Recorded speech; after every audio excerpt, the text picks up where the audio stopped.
It's time for the Movin The Chains podcast.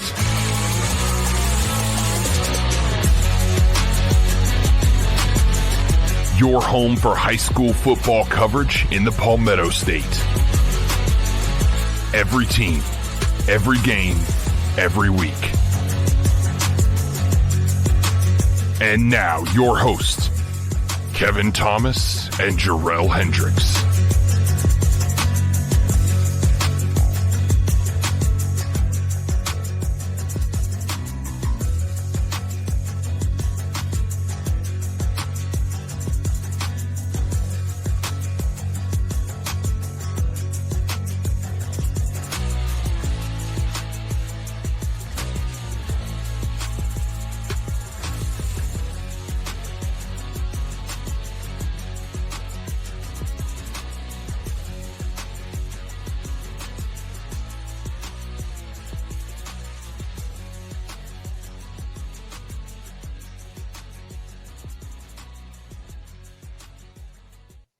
Welcome in to Movin The Chains, brought to you by Founders Federal Credit Union. I'm Kevin Thomas alongside Jerel Hendricks. Got a great interview today. A very special guest here for a 2024 season preview. That's the head coach of the Cheraw Braves, Andy Poole. Coach, how you doing today? Listen, everything's wonderful. Got a little rat-a-tat-tat outside on my roof with a little drizzle. You know, make sure I sleep good tonight, but I know I'm not going to be able to practice tomorrow, so it's a little bit bittersweet. Well, Coach, we appreciate your time. We really do. If this is you guys' first time tuning in, check us out on Facebook, Twitter/X, Instagram, YouTube, and more at Movin Chains. Website, movinchains.com. Podcast on Apple, Spotify, Google, and more. Coach Poole will be headed into his ninth season with the Braves. They went 5-6 last year and finished second in the region before falling in overtime in the playoffs. Coach, you know, we talked to you last year. We got kind of your background and coaching career and whatnot, but you know, how about your staff this year? Did you have any turnover, any new guys coming in, any changes there on that look on that side for you guys going into 2024? I can't run these dudes off. They won't quit. Permanent. No, I have a great staff. You know, usually you have a staff and you have one or two outliers. You know, kind of rub raw. You know, you just don't get along with my crowd. You know, we can go play golf. We can go to the lake. You know, we might get in the heated argument on the sidelines. 5 minutes later, you know, we're back. But hugging and everything else. But great crowd. Been with me since I've gotten the job. We have been friends, lifetime friends. We're looking forward to another year. These guys are always excited. Sometimes you get to a practice, like kind of ho hum. It's hot or it's raining or whatever, but you always got somebody on the staff to pick you up. Coach, before we jump into this year, I want to go back to last season and again kind of ask you how it went there, man. You told us last year you had a young team and you guys kind of grew up. You started off slow, but you finished hot. You mentioned, Kevin mentioned that overtime loss. What did you learn about that group that's really helped propel you guys into this season? Well, the thing about it was they're a good group, nice guys, maybe too nice. Sometimes, you don't want to see them helping somebody up sometimes. You want to have that nastiness about you. And I think we discovered that, or the kids discovered they don't have to play nice all the time. Our non-conference is brutal. Always is. If we can get through that healthy, it prepares us for the region. But we started off really well, lost by, 4 points to AJ to start the region. Then we reeled off, 4 or 5 straight. And then it got us into the playoffs, finished in second. We were a play away from, winning the region. And, our kids really bought into it, had a really good summer last year. We lost a lot of close games, right there at the end and, in the fourth quarter. And just couldn't never figure out how to way to win. We always had to figure out a way to lose. But now they figured out a way to win, and it's been a great summer. We had a pretty good spring. All of our spring sports were in the playoffs, so we really didn't have our full staff. But overall, we had a really good summer, and we had some injuries nag us. But the kids are biting to get out there, and right now they're caged animals right now because we can't get out there to practice, and they're calling me, why can't we scrimmage? I'm like, guys, we don't have our days in, and they don't understand that. They just want to go play. So it's going to be exciting year for us. You mentioned, Coach, having a lot of guys coming back. How much does that help with maybe the systems on offense and defense and the schemes and the play calling where it lets you kind of maybe get deeper into the weeds and what you usually with the group? And do you have any changes you guys foresee doing on either side of the ball from what you like to do, or is it kind of just status quo there on the scheme side? We had a practice, our second day of practice, I believe. It was 105 outside, 96 on the wet bulb. And as you know, if it's over 90, you ain't going outside with anything on. So we had to wait till 9 o'clock.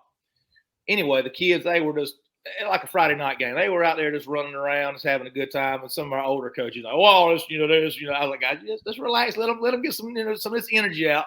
And as I was watching them practice, it kind of just hit me. I was like, why are we playing so fast on the first day of practice? And then I thought about it. I was like, we could play tomorrow. Yeah. Our guys know our system so well, we could play tomorrow. The only thing that would bother me was being our conditioning and getting banged on and things like that. But I think we could line up and play tomorrow. Our kids know our system so well. All our line is 3-year starters. We got a brand new quarterback, but he's been in the system since 8th grade on JV, and it's going to be exciting. These kids play extremely fast.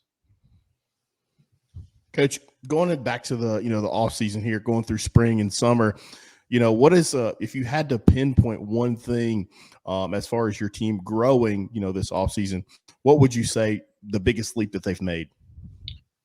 I think the mental aspect of it. I think last year they wanted to be brutes and just kind of overpower people. But, like I was telling some of our offensive linemen, that first step's the most important step you're going to make in a play. If you step forward, you're supposed to be taking a zone step right, the guy's going to beat you to the punch. And I think the mental aspect of the game has slowed down for them.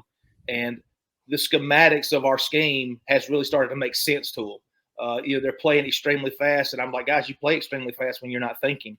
And they've got it down to a science. And it's very enjoyable to go to practice. And the kids, sometimes you got to tell the kids, don't come to practice just to get it done. Come to practice and get some work done. Let's get better while we're here. We're already here. We might as well get better. And I think they embrace that approach and that workman-like mentality. And the mental side is caught up to the physical side of it. So, Coach, obviously, you got a young team, a young group last year. A bunch of the guys have grown up now. Who are some of these special players we should really be on the lookout for on Friday nights this fall? The biggest thing about what we talked about, with my coaches and staff, we feel like we have a mismatch on the field somewhere. We just have to find it. Returning from last year, you got Zay Campbell, all region. He's a slot receiver. Nick Gordon, slot receiver, but he can play all three. We got our running back coming back, Cam McClendon, another running back who was hurt a good bit last year, Justin Joint. He's only a sophomore. He's extremely good. And then we have a bigger running back. He's probably the best looking kid we've ever had come through our program. His name's Amari Short. He's probably 6 foot, 215 pounds, and looks like a brick wall. I mean, he's just, he's a good looking football player. And we just need him to realize he's 215 pounds. I mean, he wants to be a finesse running back, and we want him to put his shoulders over and, rupture some spleens. I mean, we just want you to run him over. But once he figures that out, we feel like we have the capabilities of, pretty much going inside, outside, and over top of you. But, rounding off our offense, we got a young quarterback. He's stepping in for the first time. Our quarterback last year, Aiden Nolan, threw for 20 touchdowns. This year, we don't want Caden to, keep it in between the lines and, don't put so much pressure on him and divide it up amongst his teammates and all the weapons he has. But, Deshaun Drake's going to be out there with us. We got our offensive lines at senior led. The only newcomer we got is Owen Johnson. He's going to play right tackle for us. But the rest of the offensive line, we're looking forward to those guys, and they're a very senior-led group, and we'll look forward to playing them. Most of the time, we'll get to play them we're going to get to see Dylan on Friday night, so we'll see exactly what we got. And, the rest of the teams right here has got a little bit of advantage on us. They're going to get 2 scrimmages in. We only get 1 jamboree. So we'll see how it goes. Well, Coach, how about defense? I know you guys, have got some playmakers on that side too. Who are some of those guys we should be on the lookout for? Well, we got everybody coming back. Only 2 we graduated was Tyson Calder and Dwight Harrington, who ended up going to North Greenville. He was a very good ball player for us. Across the front, if we had to play tomorrow, it'd be Ashton Walls in the middle. He's 6'2", 310. Amari Short, we're going to play. He's more of a linebacker body, but he's so fast out of his stance, he could give some bigger guys a fit up front because I don't think he can get washed because he's just a strong kid. And our 2 one edge players are Anthony Strong, he's a sophomore, and other Howard guys, Crawford Poole on the left side. Our 2 linebackers, D-Man Ellerby and Tyler Gordon. Our 2 spurs, so to speak, are Javion Marshall and Henry Singleton. 2 corners, Jaden Caraway, and Trey Leak's a first-time starter this year. He's an athletic specimen. real good basketball player. And over the top's Robert Brown, who led us in tackles last year at free safety. He's a box guy, but he knows the system. He can, cover from sideline to sideline. He's a very smart kid. We can't let you let the specialists off the hook. We're going to talk about the whole team. Who's kicking for you? Who's punting? Who's doing all stuff? Listen to me. I'm glad you asked that. We have the two biggest kickers in America. Both kickers are 6'5". Both playing basketball out there, huh? Both kickers are 6'5". One's a senior, one's a junior, one's a baseball player, one's a soccer player. First time ever putting on a football helmet. Love it. Charlie Phillips and Daniel Rhodes, both of those guys can kick it a mile. Now, I'm not saying it's going straight, but they can kick it a mile. So they're just now getting into their own, trying to figure out, the nuances of it. But Thomas Chapman, our kicker from last year, has been working with them. And Thomas, he's going to Greensboro to kick.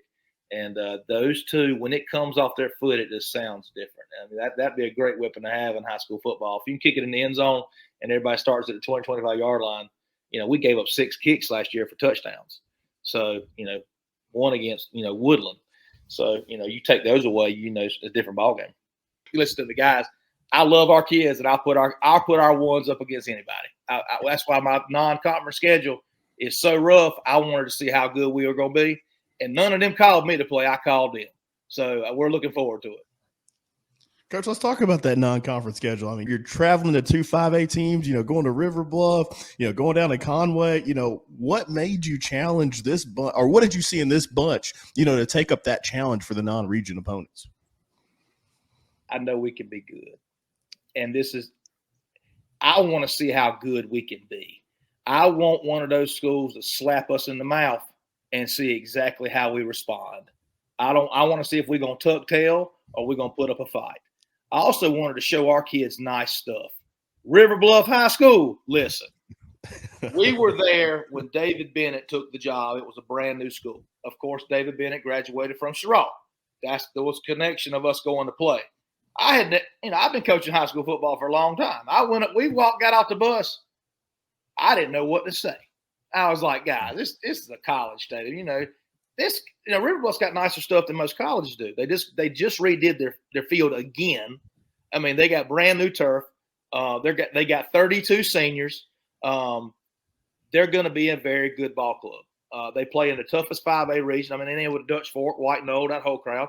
So, and I think, I want to show our kids nice things. Conway's got a brand new venue. Everything's brand new. Why not go play it? I mean, let's go see the best. And you know what? If we 0-5 when we start the region, that's fine. We're going to be battle tested and we're going to be ready to rock and roll. And nobody in our region is going to be able to give us the punch that some of these other schools are going to be able to give us. Coach, you've been doing this a long time now. You're breaking in a new quarterback. You got a lot of talent around him, a lot of talent up front as well. How do you maybe tailor what you do, in those first couple games a little bit differently to kind of get his feet wet without giving too much to him, but making sure that he's ready to go when that region play comes along? This is what we tell him. Don't wreck the Ferrari. Don't wreck it. Just keep it between the mayonnaise and the mustard. Keep it in the middle of the road. He's got plenty of weapons around him. We feel like we have 4 guys on our offense. If they touch the ball, they can go to the house at any given time. He does not have to carry the game on every play he makes. Listen, manage the game. Take what the defense gives you. Listen, we're going to make some splash plays. Let's limit the amount of plays we give somebody else. If we can keep our offense on the field and have long, drawn-out drives, we feel like we're going to be in an advantage there. Coach, Debbie is tropical storms kind of wreaking havoc around the state right now, especially killing you guys in the lower parts. We talked a little bit off air about losing some scrimmages, but what else do you have lined up, and what kind of adjustments do you have to make with your schedule? You mentioned your guys are kind of like caged animals right now, just ripping to get out there. But what adjustments do you have to make as a coach and with your staff to get these guys prepared with this unexpected weather event that's going on?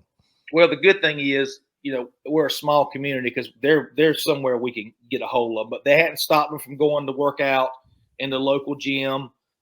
They're hanging out, texting me, Snapchat me. Look, Coach, I was like, buddy, guys, y'all get out of the rain. They just, but, there's nothing really we can do. Me and Coach Eisner from Ladder are trying to figure out when we can get our scrimmage in, if we can throw together an hour practice on Saturday, if the school's going to let us get back in on Friday. It's a whole lot of what if right now. And we wanted a game-like scrimmage with Latta, and I don't know if it's going to be that, considering it's our first time out. It might be more controlled. We might cut loose for a quarter or two, but the first 2 quarters are probably more controlled. Situation things, a lot of coaching going on us on the field. But there ain't no rest for the weary, because we got Dillon Friday night at 9:30. Yeah. So, whether or not we're ready or not, they're waiting on us. Coach, last year you guys were riding a 4-game winning streak going into the playoffs there. And, we mentioned it earlier, you had a tough loss in the playoffs and by a point in overtime. But what have you seen your team kind of use that as motivation this offseason? Like, knowing that they could have, made a deeper run last year and they have potential to do a lot more this year. If they kind of use that as a rallying cry this offseason, you feel like? I have watched that tape no less than 100 times. And each time I watch it, I'll find something else I'll doodle and write down. Yeah. Whether it's effort, whether it's a step, whether it's, not holding your block or a read we missed. And it's frustrating at the time, but it's also encouraging you, because you were this close with 1,000 mistakes. What happens if you cut those in half? What happens if you eliminate all of them? They're a year older, they're a year bigger, faster, stronger, and a year wiser. So, I don't want them to watch that tape as punishment, but I want them to watch it as a lesson, because, you lost the game. A lot of seniors last game was that it's the worst feeling in the world to watch your seniors just say, that's it. And then in the way we lost it, and, but you got to think about the way that you got to look at how far we came. Woodland was a good ball club. I mean, and we were hosting them. We were, 5-5, and they were coming to us at 8-2. So, I mean, but the kids really, they were wanting to get back in the weight room 2 weeks after that loss. And this summer, every time I bring it up, the guy's like, oh, man, and I bring it up in a heartbeat. And just wanting to talk to them about it. It's not about punishment, but it's about lessons learned and, cutting those mistakes in half.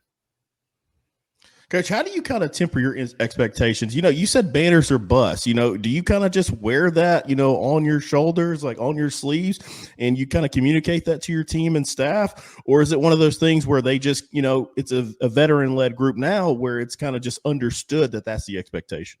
I think it's a little bit of both. It is a veteran group. They understand this is their last shot. This is going to be our best shot at making a run deep into the playoffs. And y'all know as well as I do, you need some luck in the playoffs. You need, injury-free. You're going to have some luck. We're going to have some of that happen. Anybody who wins is going to say, looking back at game 5, we had this happen, or we didn't have an injury, or we got this kid back. But I have been in their face about it, just letting them know that we expect to be there at the end, fighting for a region, a home title, home region playoff games. We want to be fighting for a lower state championship, upper state championship game. We want to be right there in the thick of things. We feel like we have the crew to be able to do it, and we want them to realize it too. Because if they don't believe in themselves, it don't matter how much we believe in them. Facing unexpected expenses and need a quick play? A personal loan from Founders Federal Credit Union can help you cover costs and get back in the game. With competitive rates and flexible terms, a personal loan from Founders is the winning play. Whether it's for a big purchase or an emergency, we've got you covered. Visit foundersfcu.com/personal to get started. Terms and conditions apply. Membership qualification required.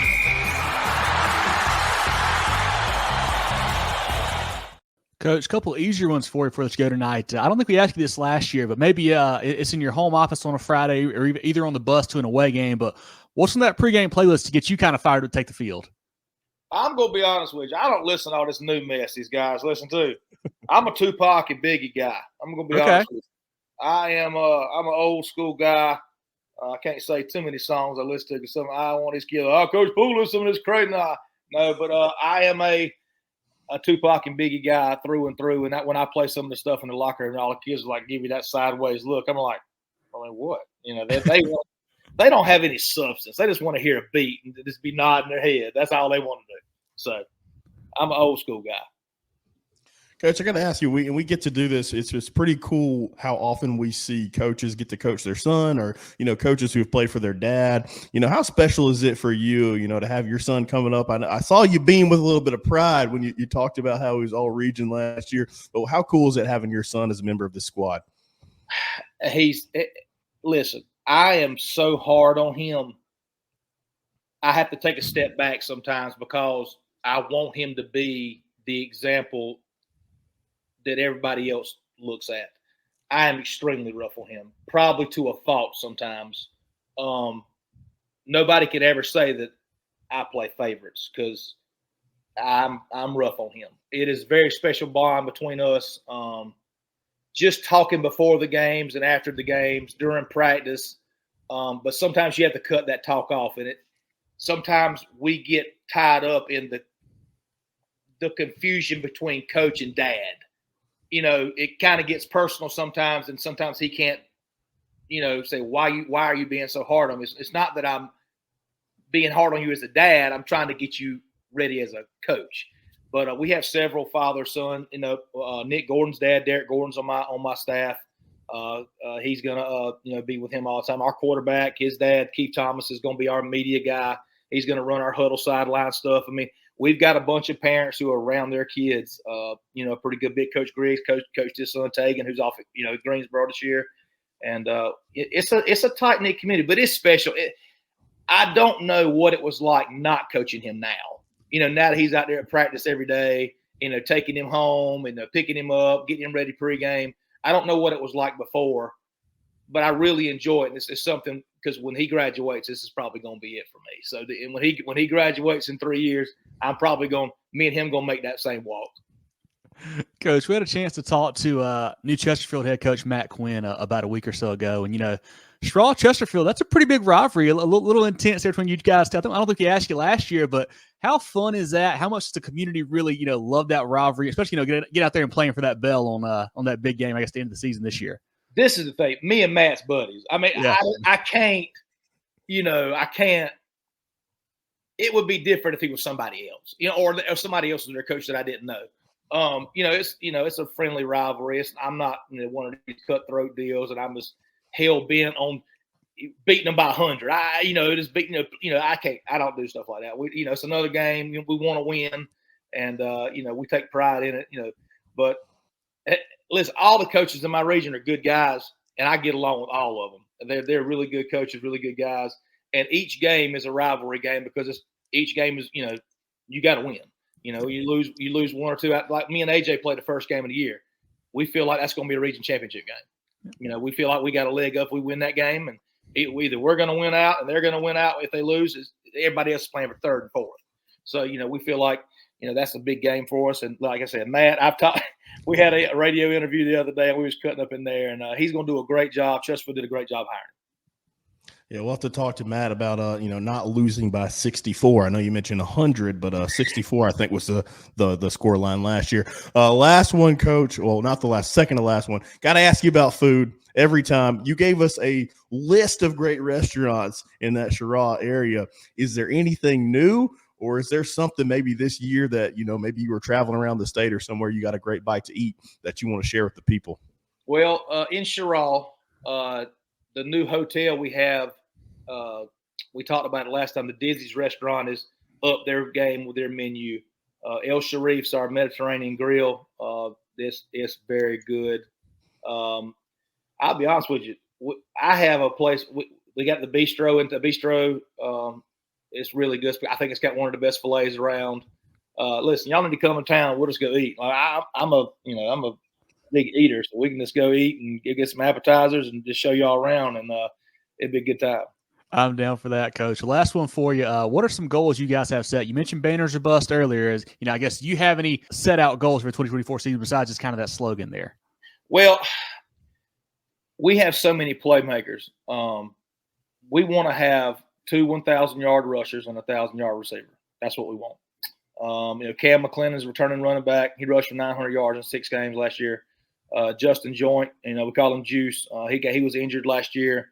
He's had a really good summer. He's only a sophomore. He's going to have a huge year. Caden Thomas, our quarterback, he has the capability to run, but he's also got a rifle for an arm. He just needs to let the game slow down, not put so much pressure on himself. But I believe, our defense can be extremely good this year. Our offense, like I said, we got 3 or 4 guys on the offensive side. Deshaun Drake, is a wide receiver who blew up for us on JV 2 years ago. we're really excited about our ball club. I don't want to come out and say we're going to go undefeated and average 44 a game and, win a state championship. But as well as I do, Clinton came down, Phillip Simmons came down, Chester came down, Manning came down, Lake City came down.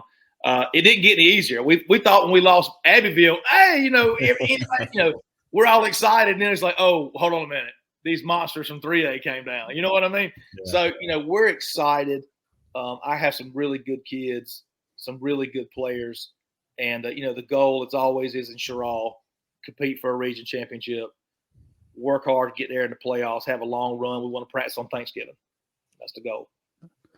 Well, this has been great. I want everyone to go check out Coach Poole and the Braves program on social media. They do a great job posting updates on their kids and their programs. Definitely follow them on there.